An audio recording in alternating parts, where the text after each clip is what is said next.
Good afternoon, everyone. Welcome to another exciting episode of Young and Dynamic. I hope you're excited to be here from wherever you are from, be it Burundi, Lesotho, Kenya, Zimbabwe, Botswana, anywhere around the globe. We welcome you. Welcome to another exciting episode. A special thanks and welcome to our HLF executives.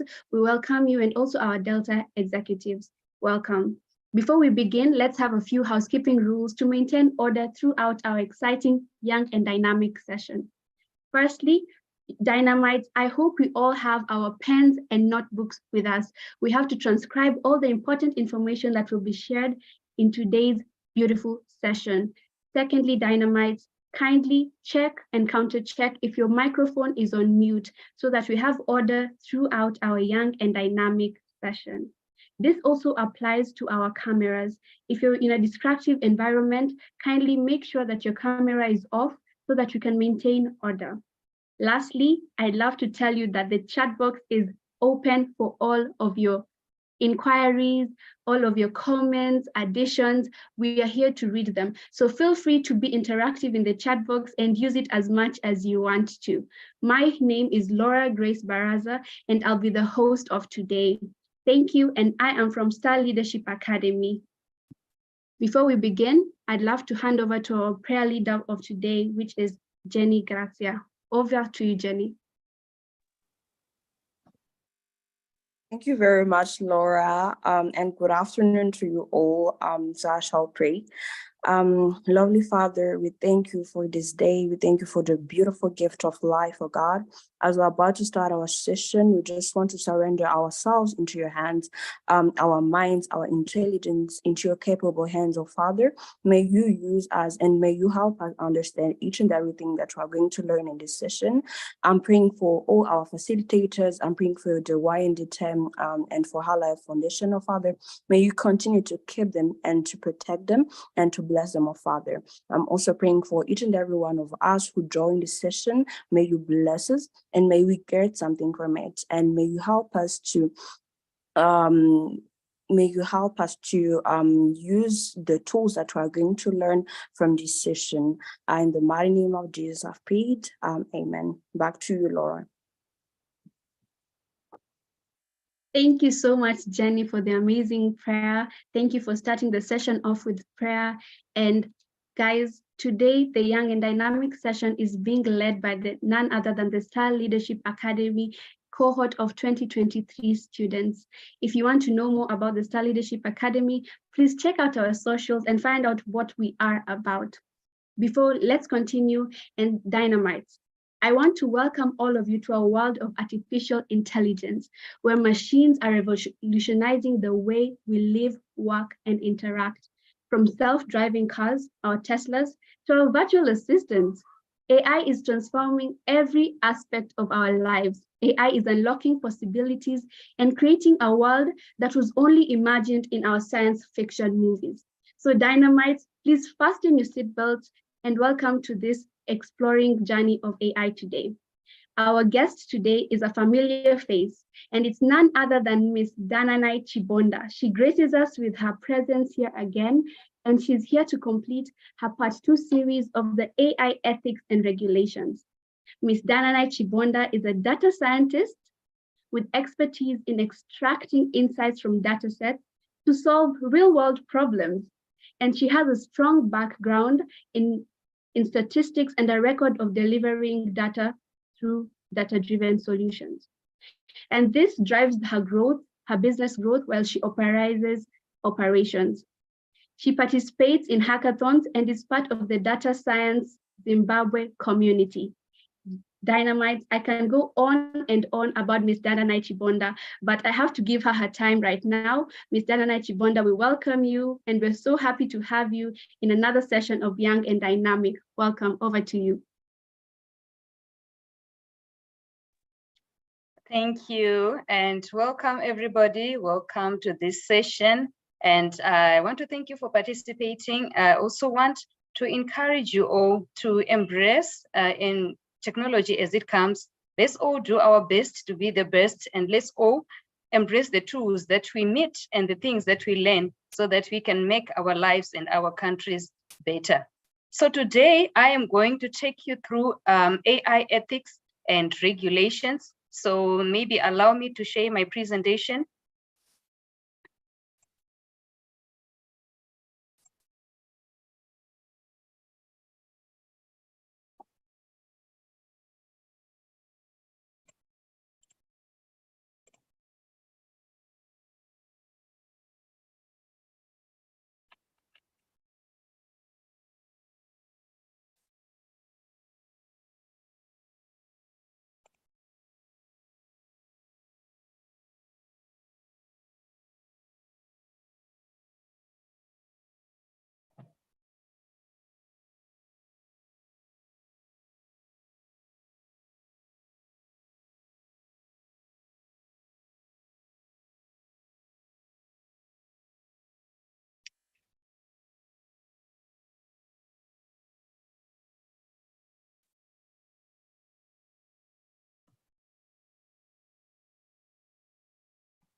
Host, please make Ms. Dananai, please allow her to share her presentation.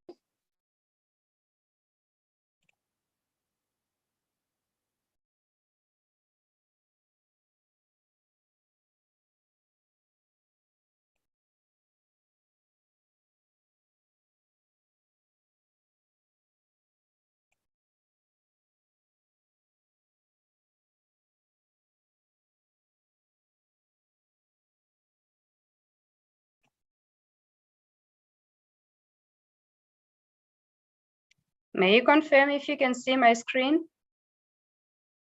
Yes, Ms. Dananai, your screen is clear and we can see it. Thank you. So before we move on to today's presentation, I just want to give you a recap of what we did on my last presentation on exploring the magic of artificial intelligence. For the benefit of those who were not available, we spoke about AI, what exactly it is. Where we say that AI, these are systems that can perform tasks that would normally require human intelligence. Then we also spoke about how AI work, where we said AI uses big data algorithms, or I can say rules for computers to learn from data and experiences, then use the knowledge to perform specific tasks, to recognize patterns and make predictions or decisions. Then we also spoke about types of AI. We spoke about artificial narrow intelligence, which can only do a specific task. And we spoke about artificial general intelligence, which operates more like human beings. And we also have artificial super intelligence, which can operate more than what human beings can do. Then we spoke about AI subfields, which are machine learning and deep learning. Then we discussed the advantages and disadvantages of artificial intelligence. Then we also gave a brief of how we can learn AI, where we spoke about choosing your focus, because AI is a broad field. You need to choose which area you want to focus on. Sorry to interrupt you, Ms. Dananai. Okay. Could you kindly put your presentation on the presentation mode? Okay. The PowerPoint presentation mode. Thank you so much. You. All right, thank you.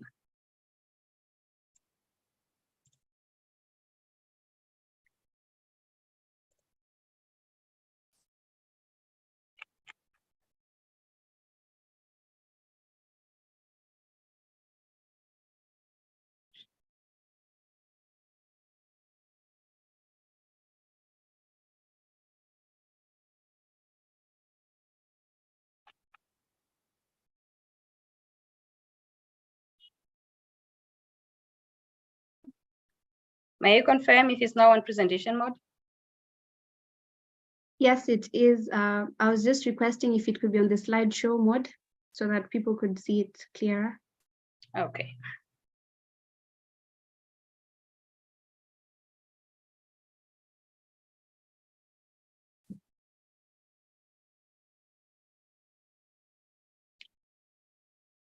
Thank you so much. All good now. Thank you. Okay, so finally, we spoke about how to learn AI, where we said we should choose your focus, and then you should start learning. Don't take too much time because the AI revolution is moving, technology is changing, so you need to start learning. apply your skills to projects, the only way you can get to grasp these things more and more, and the only way you can actually come to understand how these things work in real life is for you to apply it to real projects. And then you can also join a community. I am part of DSZ, I'm sure, as the MC just told you. It's a community where we interact, we meet with like-minded people, we get to share ideas, and we also get to connect with others in the field of AI. Then also keep iterating. Like I said, the field of AI changes each and every day. So we need to learn, unlearn, and relearn some things so that we can adapt to the ever-changing environment. So now I'm moving on to what we are going to talk about today. Today, we are going to talk about AI ethics and regulations. I'm sure the last time I presented, there were so many issues where people were asking, how can we coexist with machines when they can overpower us? There are also questions to do with where can we draw the boundaries between what AI can do and what human beings can do. And then also there were questions on, are there any regulations, given that this AI can sometimes be more powerful than what we do? And also there's so many ethical issues that were coming up from the questions that we raised last time. So I thought it would be better that we can look at AI ethics and regulations. In other ways, we are trying to balance between us human beings and these intelligence machines. So now, why should we have AI ethics? So now I should ask myself, what exactly are ethics? Ethics in our Shona language, or like for those who are in Zimbabwe, is like hunu. What exactly is it that we tend to be right? What exactly is it that we tend to be wrong, despite whether the law approves it or the law doesn't approve it? What exactly is the right behavior that we should exact?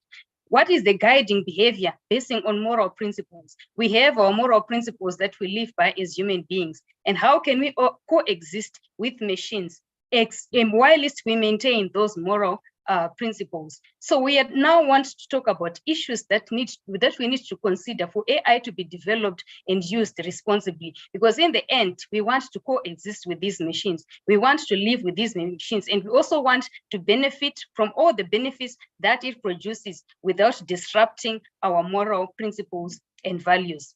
So now, why should we have ethics in artificial intelligence? Artificial intelligence has to have ethics because we want fairness.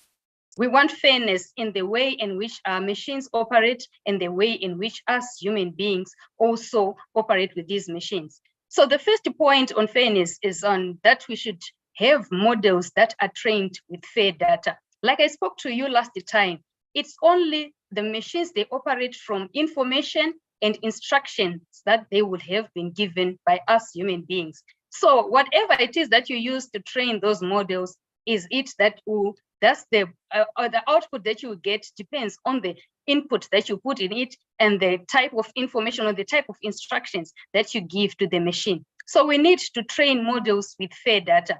When we talk about fair data, we want data that is free from ambiguity. We want data that is not discriminatory. We want data that is fair for that particular functions. So the particular function that we want the AI to do, so that whatever it is that it produces, it's fair for everyone. And we also want to ensure that no group is favored over the other. Just imagine an insurance claim that only favors probably the elderly. And when a claim is made by a young person, the AI machine just says no, or it refuses the claim. In that case, there is no fairness. So where ethics are applied, then every group no group has to be favored over the other. There has to be fairness.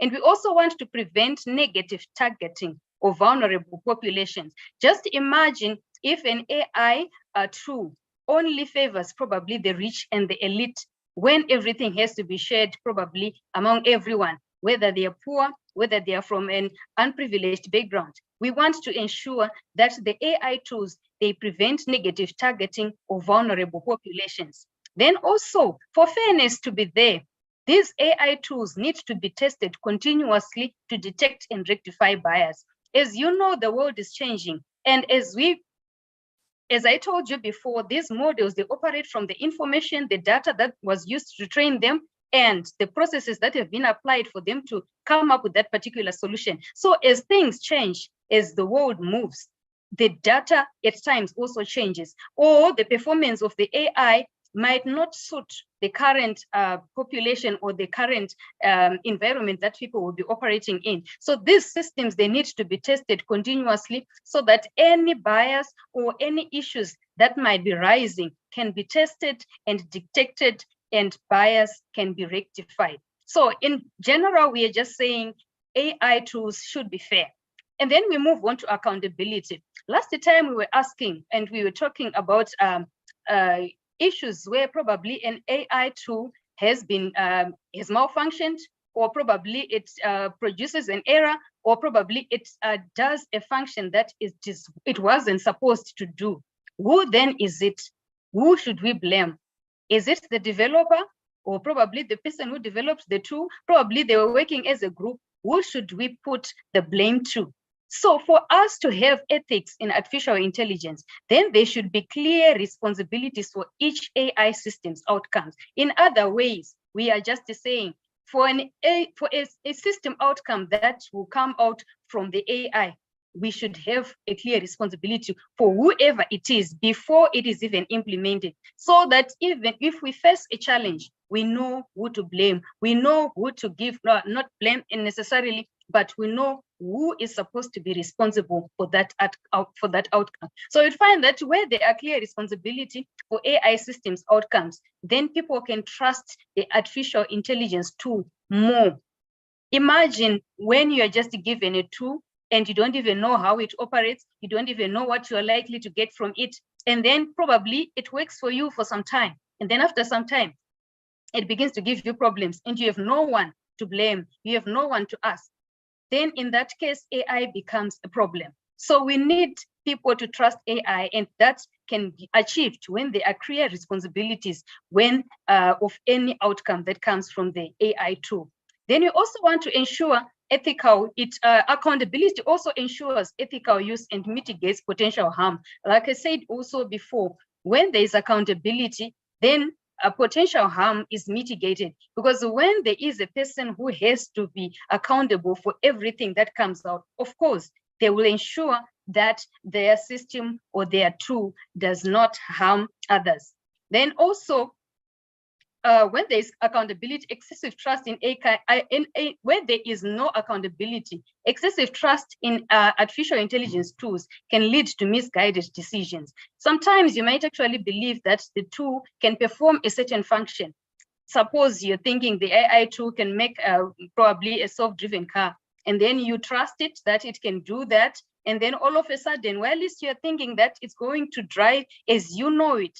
Sometimes it doesn't. So in that case, you might actually make a decision thinking that the tool is going to operate as you are thinking. So in that case, where there is no accountability, excessive trust in the AI tool can lead to misguided decisions. Then we talk now about transparency. I look at it as unpacking the black box, because what happens now when we are using these AI tools is like we have the information that is inputted, the data and all the information that is inputted into the instructions that are going to be given to that particular information using these softwares or these algorithms or whatever, and then magic comes out. You enter data, and then the next thing you see a car moving on its own. So now, what exactly is it that happened for the input to produce such an output? That's what I'm talking about, unpacking the black box. Where there is transparency, we have to understand what exactly is it that happened for that output to come out.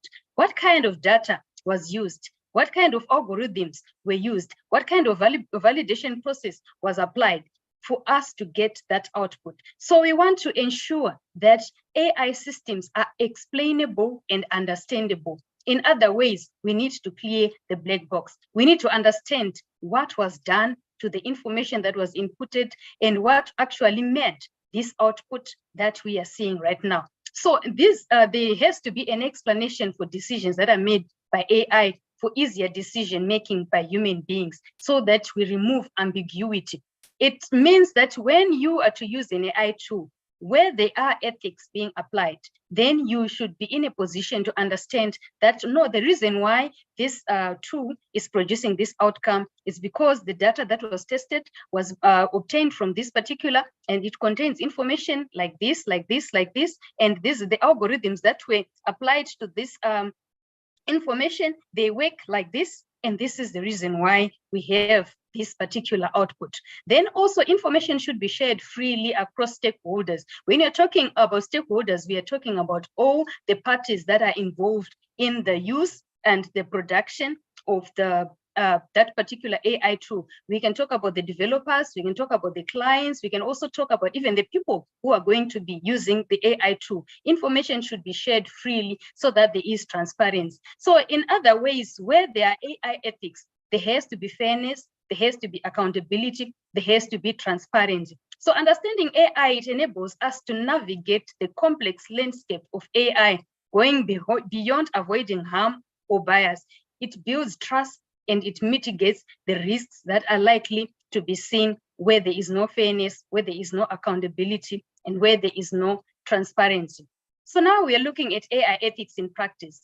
For example, if we are in the healthcare sector, where ethics are in practice, there is improvement in surgical accuracy because we know the information that was inputted, we know how it is being used, and we know why the output that is coming out is coming out. There is also early disease detection. There is also improvement in patient care. Everyone will have trust in those AI tools. So these are just some of the examples in the healthcare sector, but there are so many benefits that can come out in the health sector. Then we also look in the finance sector. There's automated processing. Imagine right now, you can just do your processing in the bank, in the comfort, using your phone at home, or even when you go, you're just waiting in the queue, and then you hear a voice just telling you, card number 10, it's your turn. All those things, it's automated processing, which makes things faster. Fraud detection. So many finance institutions now, they can detect fraud through the use of these AI tools. They run through all the transactions that will have been done by people, and they can detect which ones are potentially fraud transactions. Then we look into the legal department. Where the AI is ethical, then we are bound to have unbiased decisions. But if there are no ethics, we can actually make use of data just to suit our needs. And then we go into the law, and then we just say, basing on this and this particular tool that we are using, then the decision is like this, which probably is biased. But where there are ethics in AI, then our decisions will not be biased. So also look at the insurance sector. There is fairness in insurance model, and there's also equal treatment for all claims. What happens when probably you enter your insurance claim, you have the same problem with probably a person who is, you are probably 20 years old, someone who is 40 years old, the same claim, and everything is in order. You are actually confident, and everything is actually fine. You're confident that your claim is going to be approved. And then just because you're 20 years old, your claim is denied. In that case, there is no equal treatment for claims. But where there is fairness, then all these other systems can work properly, and you can see that fairness will be in place. So these are just a few examples, but AI is practiced everywhere. And when there is fairness, where there is transparency, and where there is transparency, where there is fairness, you would find that AI will be more beneficial to everyone. So now, where do we draw the line when AI personalizes user experiences?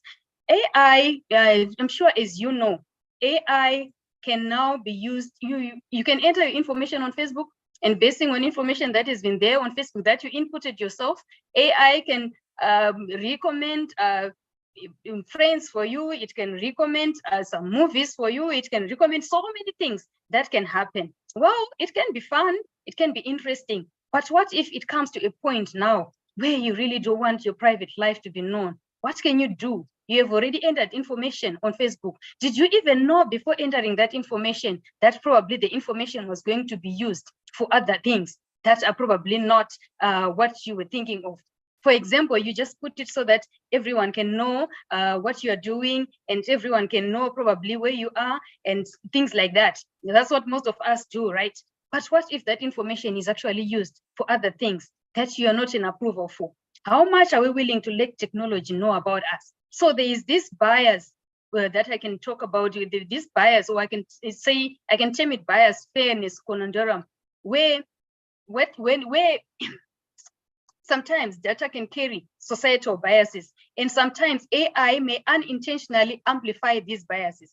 Like I said before, it bases on information that is given to it, the data set that is given to it, and the instructions that have been applied to it for it to produce the outcomes that it produces. So yes, you might have inputted your information for fun, but now the processes that have been applied to it can actually produce some bias. They can actually produce something that you're not in approval for. So where there is AI, where ethics are in practice, there is literacy. Before you even enter your information, before you submit anything, you understand how that data is going to be used. You understand how it's going to be tracked. You understand how that data is going to be utilized, so that you won't be found just seeing your information applying somewhere where you really didn't want your information to apply. So where there are ethics, then there is literacy.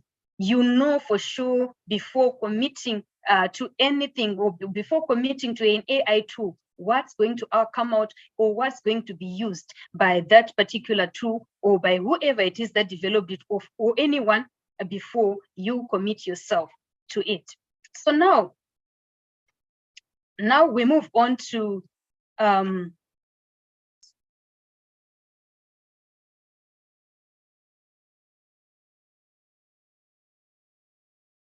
okay.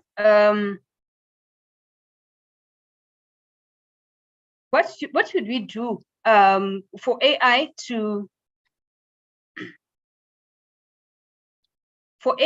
work best for us? So in AI, we want to strive for better decisions in complex situations. So in other ways, you'll find that there are some AI models that are too complex. There are some AI models that are simpler. Simpler models, they can be easier to explain to mere people. But if we use these simpler models, are they able to produce what we actually want? Are they able to be as accurate as we want them to be? So in that case, we need to strike a balance, or we need to have some thoughtful trade-off, so that we don't use simple AI just for the sake of using it because it's simpler, because we want the benefits in the end. At the same time, if we use too complex model, how far are they going to operate without destroying us? Because we need to understand what was inputted in those models, so that they can be useful to us. In the end, human elements are important in decision making. So if you don't understand how the AI tool made a particular decision, or how it produced a certain outcome, then it's going to be difficult to make a decision as a human being. Then we also need diverse stakeholders' involvement and continuous AI monitoring. So for all stakeholders to be involved, then we need to understand exactly what was happening with the model. And we also need to monitor the AI tool more and more to ensure that it is not biased, and also to ensure that it is operating exactly in a way that it was initially designed to operate. So now we move on to what I term explainable AI, or in short, I call it XAI. So XAI, these are AI systems whose internal workings are understood by humans. In other way, these are ethical AI tools. So when we are using this XAI makes AI decision making clear, it makes it understandable, and it makes it explainable. Like I was explaining before, where you can understand, where you can explain, where you know the data that was used, you can also make decisions because you understand everything. So it helps us understand why and how AI makes decisions. It also makes conclusions made by an AI tool accessible and logical to human beings. So models, as they are built, they have to be built with explainability at their core. It has to be easier for people who are using them to understand how they were developed and how they are making those decisions. So these are some of the tools that can be used in explainable AI. And then I also want to talk about another tool called LIME, or local interpretable model agnostic explanations. These are tools, or rather a translator that helps the model communicate. It can make even a complex model put it in a more understandable way, or probably just give a more understandable explanation so that people who don't understand the complexity of these models can understand what exactly happened for that model to produce that particular outcome. So it creates a simpler version of the model's decision process for a specific prediction. There's also another tool, it's called Shapley Additive Explanations, or SHAP. So this is more like a detective of AI, which reviews feature importance. For example, you can just go and purchase a house, but how did you know how the value of the house came up? Probably it was the house price basing on location, the number of bedrooms, the square footage.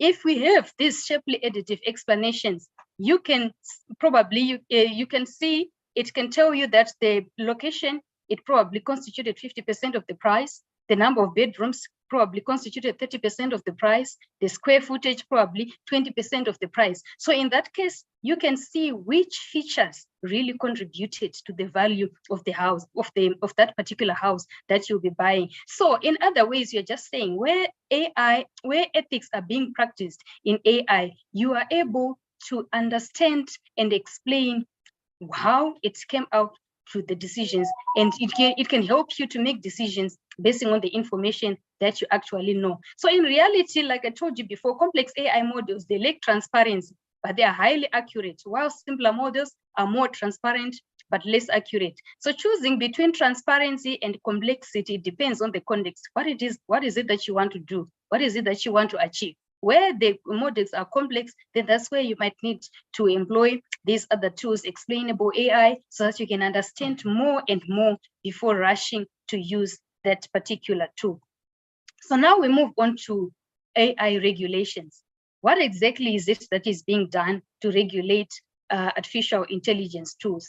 So now at the moment, there are so many governments that are considering changes in their legislation to tackle the dangers of this next generation AI. But as you know, AI is moving at a very faster pace, and the way it operates makes it difficult for our governments to come up with proper legislation that encompasses everything that is required in AI. So governments are proposing measures and AI regulations to ensure AI tools reach society in a safe, transparent, and accountable manner.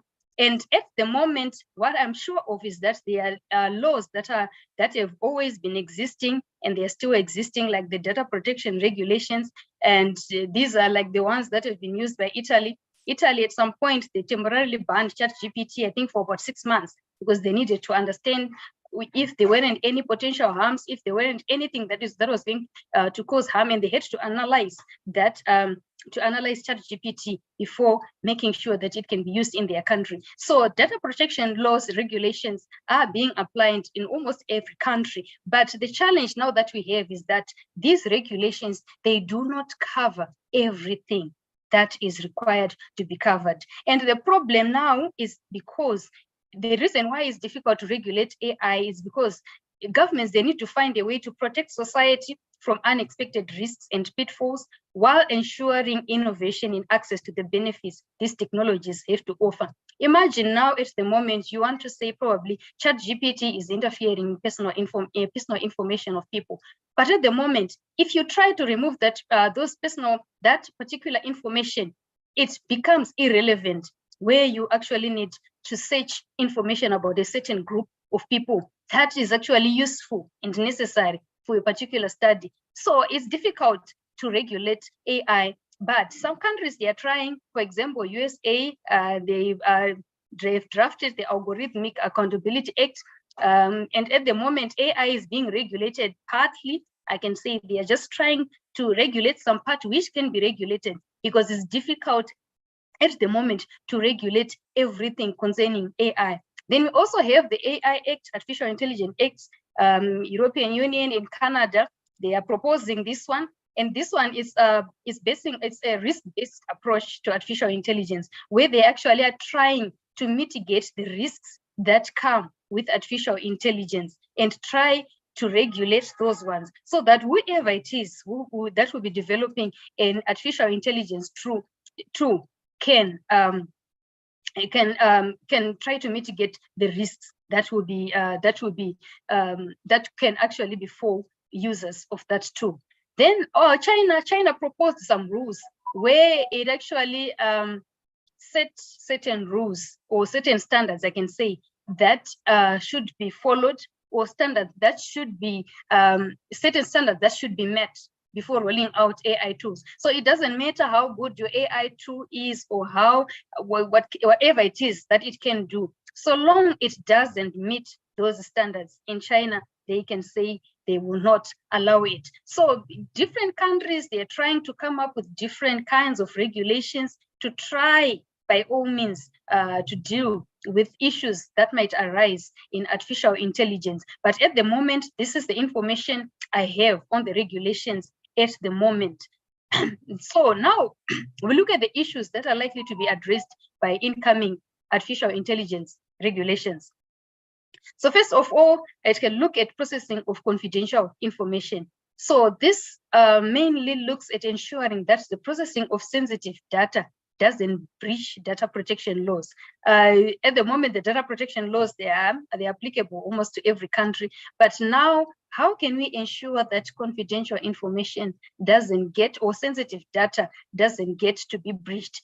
That's another part of regulation that is in the making, to ensure that sensitive data doesn't breach data protection laws. Then we also look at the sources of outputs. It has to be mandatory for tools like ChatGPT to provide sources used to generate answers, thereby reducing the risk of spreading misinformation. Right now, you can go to ChatGPT, you ask it any question, but it doesn't give you references. How then would you know whether whatever it is that it is telling you is authentic? You don't know the kind of data sets that it used to come up with that particular outcome. You don't even know how it developed. You just know it's a large language model, but you don't really know what kind of algorithms or what kind of instructions were given to that particular model or language for it to produce this output. And you can't even go on your own to search, probably, and confirm that the information that you got from ChatGPT is true. So we need to understand, as it is being said, that where exactly did this probably model or this solution come from? ChatGPT should be able to tell the source, so that you can verify for yourself before you make a decision or you use the outcome that is produced by that model. And then we also, it might actually look also at unmoderated content. This is about clearing safeguards to tackle issues to do with protecting vulnerable users, e.g. exposing children to inappropriate language and adult topics. At the moment, right now, your kid can just take a phone and they can just go to ChatGPT, they can search anything. Who knows what it is that they're going to get? These AI languages, some of them, they provide information that is too much. Or I can say it's the adult topics. Some of them, they can actually destroy their lives while they're still young. So regulations, they will likely look at this unmoderated content and see how they can safeguard some people who are vulnerable, especially young children. Then also issues to do with plagiarism and copyright. This is about clarifying the data that was used to train the models. So like I was telling you before, we need to understand where the data was obtained from, what kind of data was used to train these models, so that it can produce the output that it has produced. So these are some of the issues that will likely be addressed by incoming AI regulations. But like I told you before, these regulations, they are so difficult to produce. Why? Because we want the benefits, but at the same time, We want to avoid harm. We want to avoid bias. Yet at times, you can't really strike a balance and come up with just one particular aspect which deals with bias, while at the same time you get the information that you want. So that's where we are having challenges with regulation of artificial intelligence tools. For today, this is what I have for you on AI ethics and regulations. At the moment, I'll hand over to the MC for questions, if there are any, as we move on. I thank you. Thank you so much, Ms. Dananai, for this interesting session. Personally, the things I've learned today are things that I did not know, and I'm so excited that we hosted you here today for a part 2 on your information session. I have learned, I have unlearned, and I'm definitely relearning. It's good to know that we have ethics in AI. It's good to know why we have this ethics in AI for fairness, accountability, transparency, and to be honest with you, I feel way safer now knowing that in healthcare, finance, legal processes, and insurance, we have ethics and regulations, because how was I supposed to trust a computer system to cure me without knowing how it's doing it? Another thing that I thank you for taking us through is the XAI, and I hope that it comes to be in a good way, because it's good when AI actually informs us in a way that we do understand how it came out and how it generated its answers, because most of the time you type in, you get your answer, but you don't know where it was generated from and how it was generated. So I feel safer now knowing that that is put in place. Lastly, I'm so happy to know that AI cares for our privacy, because as human beings and dynamites, we definitely need our privacy when we're using these computer systems and such things like AI. And it's good to know that countries such as China have started the walk and the journey to setting standards and regulations that protect each one of us while we use AI. One thing that you said, and I'm really happy you said it, is AI is a journey and is not a destination. And keeping this in mind, I feel like the improvements that are about to come are about to be greater, and so we can coexist with technology to improve our lives as human beings. Now, I'd love to open up the floor to any Q&As, and anyone who would love to ask any questions to Ms. Dananai, please feel free to raise up your hand and I'll pick you so that we can start the interactive session so that we can get all your answers today. Ms. Dananai, we have one question in. Why does AI limit us to 5 or 10 attempts only?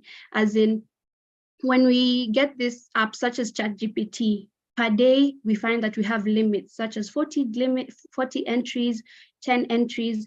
Why is this put in place?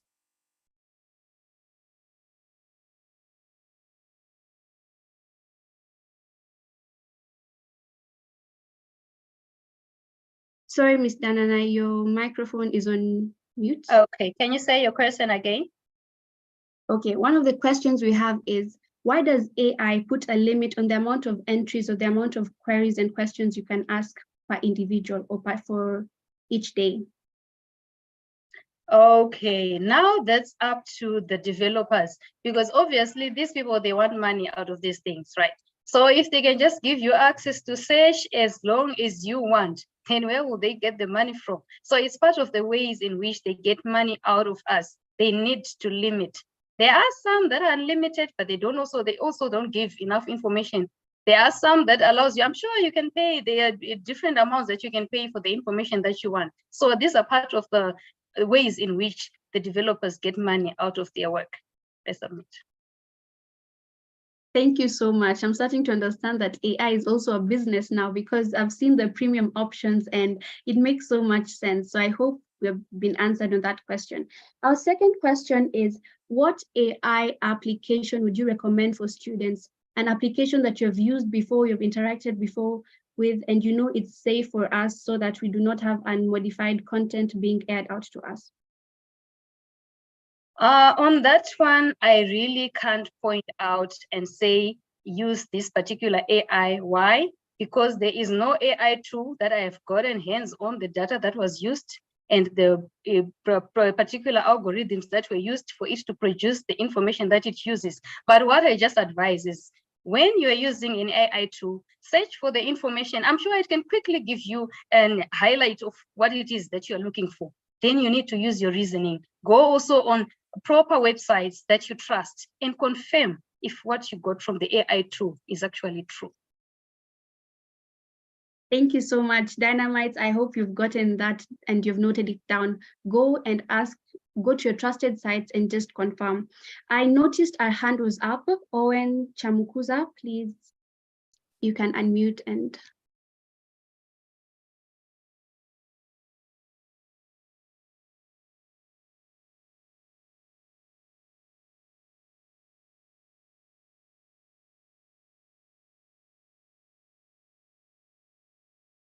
Okay, so as we wait for him to raise his hand again, we have another question. What steps are being taken to protect privacy and security in relation to AI technologies?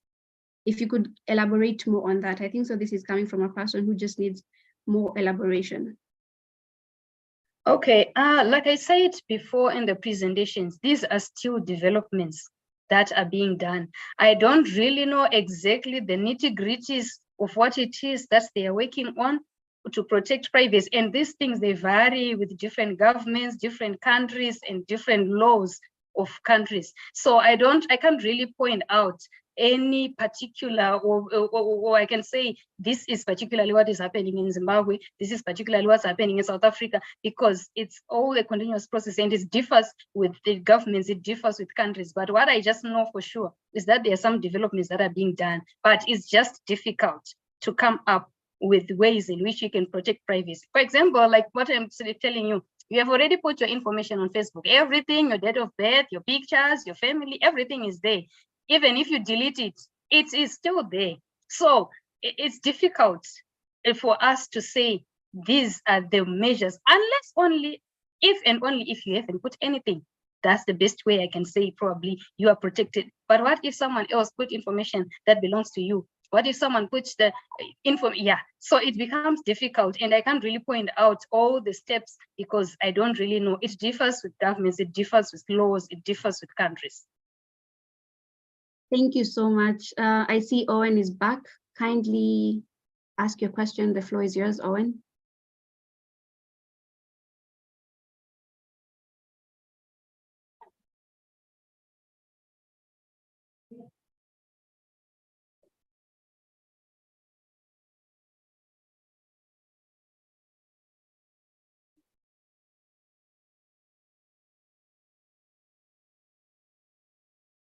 Okay, so as Owen, feel free to ask your question. If you can hear us, please feel free to ask your question. If you cannot use talk right now, you can post your question in the chat box and we'll definitely get it. So Ms. Dananai, another question that is coming up, and this is going to strike a conversation in my opinion. Do you think AI is going to be the new norm? Like, are we going to live with AI like it's been there with us? Is it going to be the new norm in this century? Okay, maybe I should answer your question with another question. Who is going to live without AI? Already we are living in it. Whenever you go to, if you fall sick, you go to a hospital. How your details are being kept and how they come up with your history, that is all AI. When you go to school where there's information that is there and they can track everything that has been happening to you and all things like that, that is AI. Even if you're saying, I don't use ChatGPT, even if you're saying, I don't use this particular tool, even if you say you're not on Facebook, sometimes you're on Instagram, that is AI. If you're not there, probably personally, some of your friends, they can post things there, that is AI. They can actually tell you things that they would have discovered from those particular tools. So we are living in the world of AI from the way I see it. So you might actually be affected directly or indirectly, but some way, somehow, we are in the world of AI at the moment. Okay, before we get back to that, Owen, I see you're unmuted. Kindly ask your question. The floor is yours. Okay, thank you. Hello, everyone. I'm quite, and I should say, a bit skeptical about AI Myself as a heritage consultant in the making and a conservationist, I understand that speaking in terms of generations, things have changed. We used to have our parents, our fathers as hardworking, and they would pay attention to detail.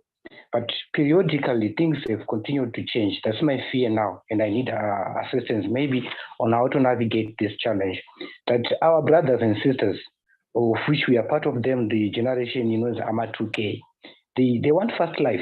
So you can't give them a dissertation topic without AI, without the assistance of Uncle Google. Already, Google, without these specifications, now an AI, which I believe is a reintegration, a reinvention of IT to our help.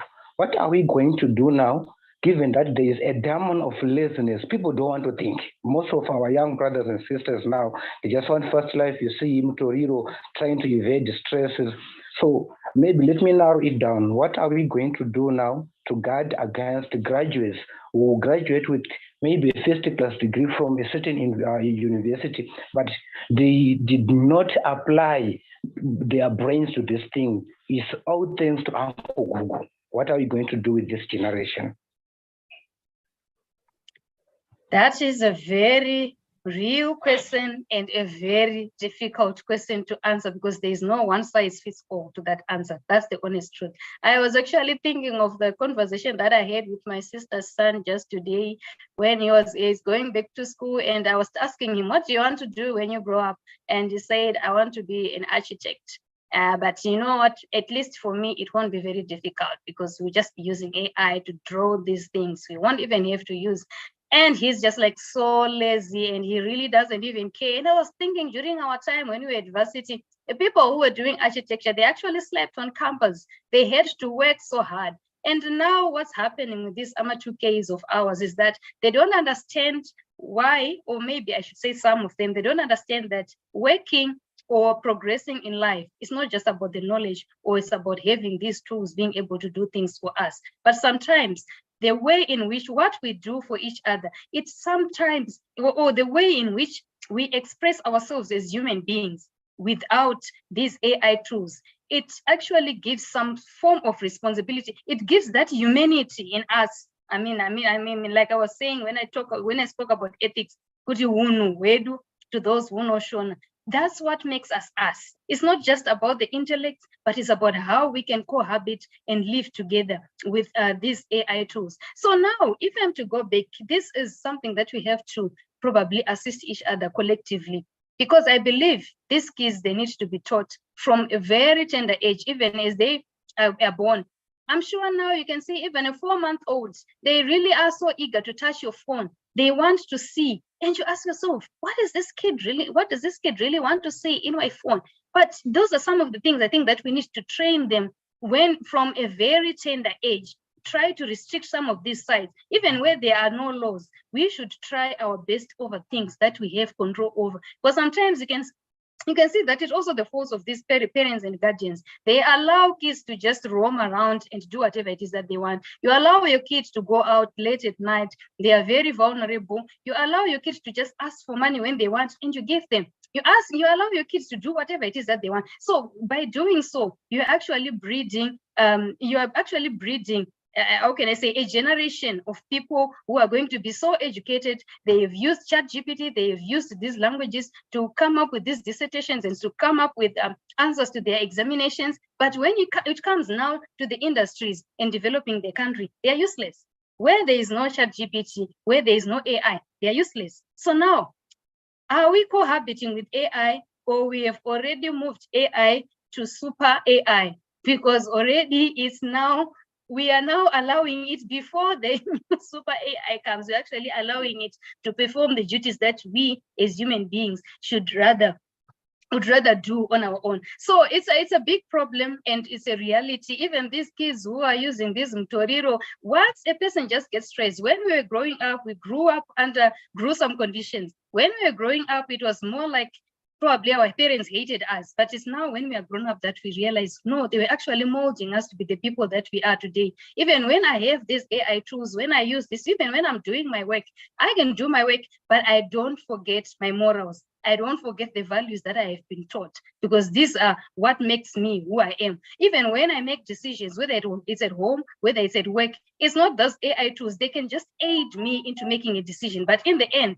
I use my head, I use my reasoning, I use the things that I have been learning, the things that have been groomed to be, to make decisions. So it takes collective effort. And then I believe, personally, I'm not saying, like I said, there's no one size fits all to this particular problem. Because someone would actually say, you know what, I actually tried when my kid was so young, but then he got involved with this particular group of people, and then things happened, and then things happened. At some point, I remember when I was doing my dissertation on big data analytics, I was actually trying to understand what exactly is it? Because now I was searching. Sorry, I'm going too far, but I was trying to search and look into this drug abuse situation, because what I realize now is the problem is when a person is already addicted to drugs, it's difficult for them to stop. They are already addicted. They are already in that particular state. You can't stop them. So I was thinking, what if we can discover this vulnerable population and discover what it is that actually entices them into wanting to take these drugs, so that we can deal with them before they actually engage in drugs, rather than after, because the after effects, they are many of them, they're just irreversible. When a person is involved, it's a problem. But now you're trying to do, we also have challenges with our data, which is not really up to date, so we can't really have all the information in place. But those are some of the studies that I think if you look into that and try, even where these regulations are being made, those are some of the suggestions that we should also put across to say, you know, I think if this has to stop for now, even though it is a good idea, I think for now it has to be delayed, probably up until such and such a time. I think those are some of the things that we just need to work together so that we come up with solutions that can help us build a nation and build people and have people who grow up with good morals and use AI responsibly. Thank you. Thank you so much. I see we have another question from Vusa. I'd allow you to unmute and shoot your question.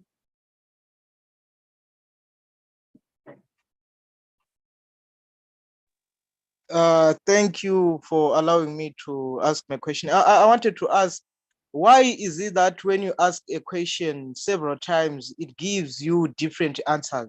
Why is it that you ask a question several times and it gives you different answers? Thank you. That's my question. That's how the AI was programmed. The instructions that were given to that particular, I can say the program that was done to that particular tool makes it to perform like that. So like I was telling you, with AI tools, you come up with your data set, where you got it from, I don't know how you got it, and then you give the machine instructions so that it can perform a certain function. So that's exactly how it was programmed. It's just working the way it was asked to do. That's what it's doing.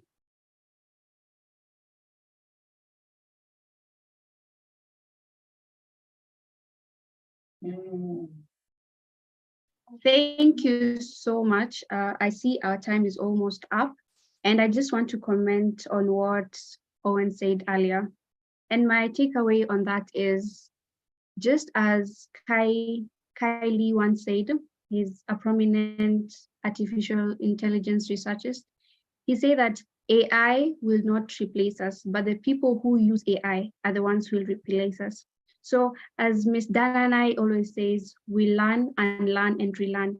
Let us try and use AI in our daily lives, not in a toxic manner, but in a way that helps us as individuals improve our quality of life, because we have to learn how to integrate technology in our daily lives to have better quality of life. So Ms. Dananai Chibonda, thank you so much for answering the questions and elaborating more on how AI ethics and regulations work in today's world, and how we can just be safe and the types of dangers we should be aware of. If you have any closing remarks. The This is my last session with you on AI, and you are still young, guys. You have a lot to explore in the world. You are also, some of you, I'm sure they are part of the Amatukes. Please, please, please help us, Amatukes. I know you have so much pressure in the world. I know there is so much that looks like it glows at the moment.